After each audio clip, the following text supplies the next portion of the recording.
Imagine instead of initiating sex, you're making them a cup of tea. You say, "Hey, would you like a cup of tea?"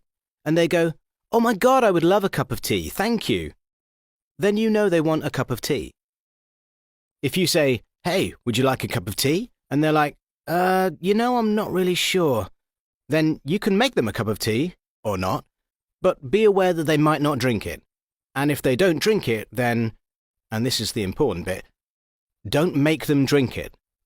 Just because you made it doesn't mean you're entitled to watch them drink it. And if they say, "No thank you," then don't make them tea.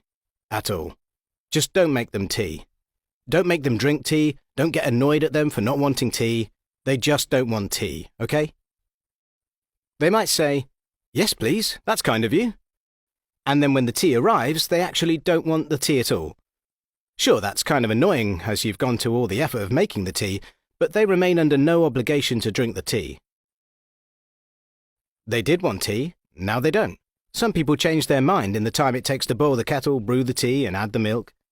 And it's okay for people to change their mind, and you are still not entitled to watch them drink it. And if they are unconscious, don't make them tea. Unconscious people don't want tea, and they can't answer the question, "Do you want tea?" because they're unconscious. Okay, maybe they were conscious when you asked them if they wanted tea, and they said yes, but in the time it took you to boil the kettle or brew the tea and add the milk, they are now unconscious. You should just put the tea down. Make sure the unconscious person is safe. And this is the important part again. Don't make them drink the tea. They said yes then, sure, but unconscious people don't want tea. If someone said yes to tea, started drinking it, and then passed out before they'd finished it, don't keep on pouring it down their throat. Take the tea away. Make sure they are safe, because unconscious people don't want tea. Trust me on this. If someone said yes to tea around your house last Saturday, that doesn't mean they want you to make them tea all the time. They don't want you to come around to their place unexpectedly and make them tea and force them to drink it, going, "But you wanted tea last week," or to wake up to find you pouring tea down their throat going, "But you wanted tea last night."